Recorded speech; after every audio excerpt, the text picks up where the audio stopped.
जनक जी ने सोचा पूजा कर लो फिर पता लगाऊंगा, लेकिन पूजा में मन एकाग्र ही नहीं हो रहा है। बार बार ध्यान धनुष की ओर चला जाता है।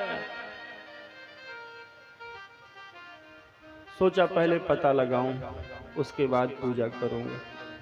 महाराज जनक उठे, आए सुनैना के पास में। आज पूजा घर की सफाई किसने करी? बोले आज तो सीता बिटिया को भेजा था। क्या हुआ, कोई गलती हो गई? कोई पूजा का सामान इधर उधर रख दिया? माँ ने सोचा सीता को पहली बार भेजा, हो सकता है सामान इधर उधर रख दिया हो, न मिल रहा हो। नहीं तो महाराज को पूजा में कई घंटे लगते थे और अभी गए अभी आ गए, तो कोई सामान नहीं मिल रहा है क्या? बोले नहीं, सब यथास्थान पर है। पूजा घर की सफाई किसने करी? बोले मैंने कहा ना सीता को भेजा था। तो बुलाइए। सीता जी को बुलाया गया। महाराज जनक सीता को लेके गए पूजा घर में। बोले बेटी ये बताओ कि बिना धनुष उठाए ऐसा लेपन नहीं हो सकता है, तो क्या तुमने धनुष उठाया था? बोले हाँ पिताजी, वो क्या था ना कि इसके नीचे गंदगी पड़ी थी, तो लग रहा था जैसे कभी उठा के साफ नहीं हुआ, तो मैंने उठाया, झाड़ू लगाते समय उठाया, इसके नीचे भी झाड़ू लगा दिया। फिर गाय का गोबर ला करके लीप रही थी और लेपन करते समय पुनः धनुष को उठाया था। जनक जी कहते हैं तुमने धनुष को उठाया था? हाँ पिताजी, बता तो रही हूं। जनक जी फिर पूछ रहे हैं उठाया था? अरे कितनी बार बताऊं? जनक जी को लगता है कि धनुष उठाना कोई बच्चों का खेल नहीं है। संसार के सारे योद्धा इकट्ठे होकर भी प्रयास करें तो धनुष को हिला नहीं सकते।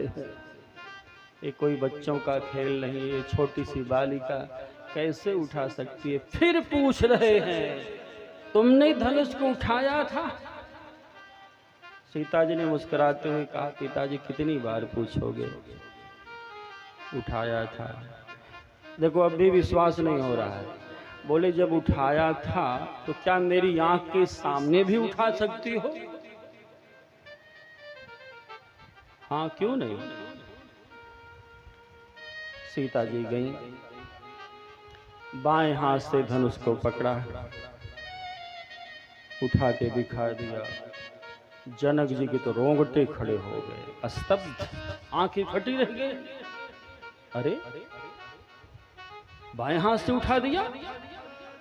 संसार के सारे वीर एकत्र होकर के प्रयास करें, धनुष उठाना तो बहुत दूर की बात है, तिल भर इधर से उधर खिसका भी नहीं सकते हैं, खिसकाना भी दूर है, अरे हिला भी नहीं सकते हैं। भगवान शंकर को भी जब कभी ये धनुष उठाना होता था तो एक हाथ नहीं, उठाने के लिए दोनों हाथ लगाने पड़ते थे। और बाएं हाथ से उठा देने वाली लगता है कोई सामान्य कन्या नहीं है, इस सीता के रूप में मेरे घर महाशक्ति का आगमन हुआ।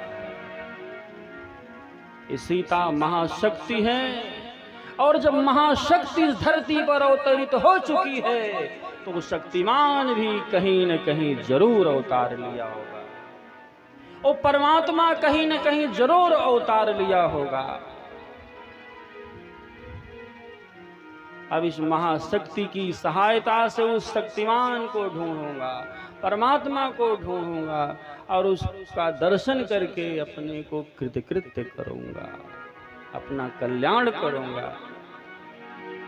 जब इन्होंने धनुष को उठाया है तो उस सर्वशक्तिमान परमात्मा के अतिरिक्त किसी में सामर्थ्य नहीं जो धनुष का भंजन कर सके।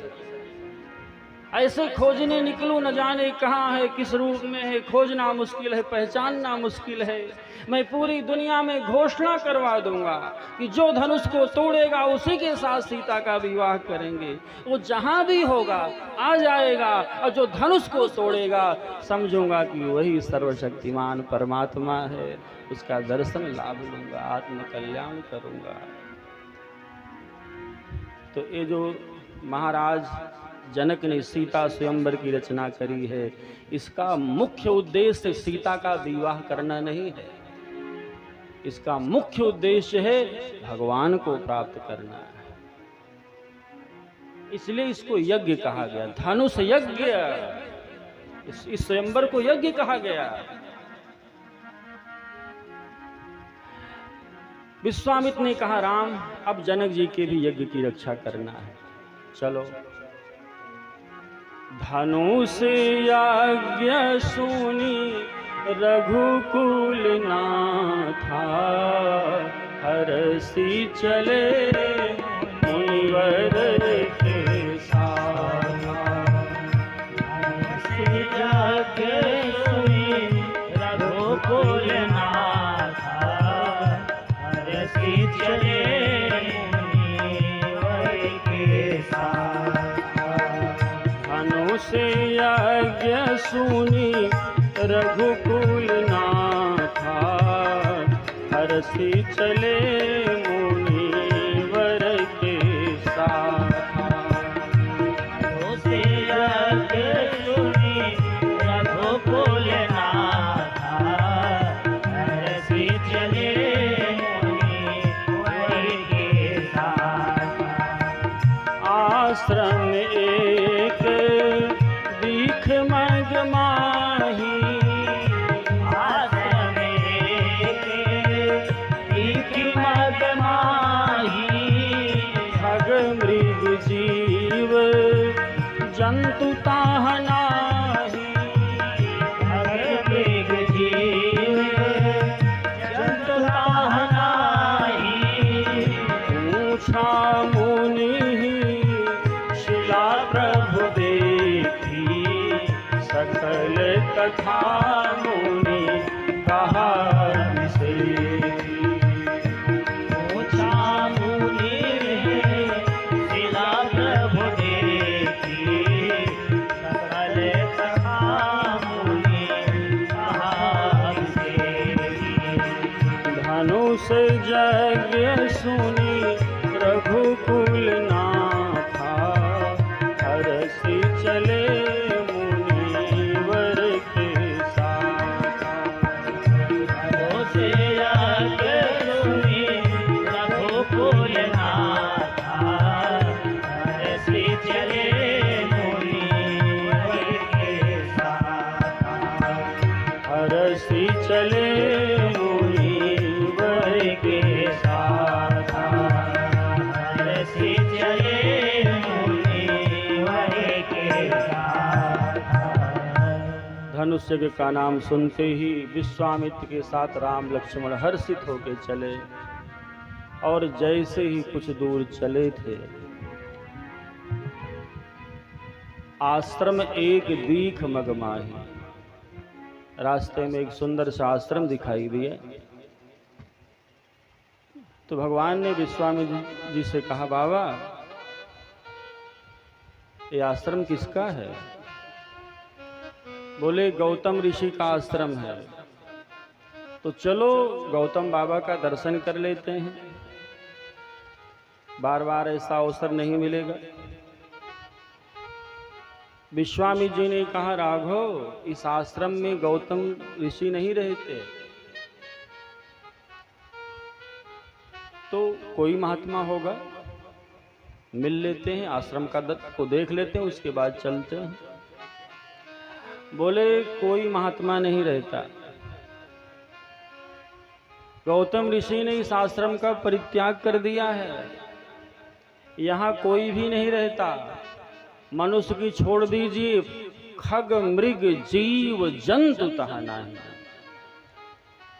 यहाँ पर पशु पक्षी भी नहीं आते हैं।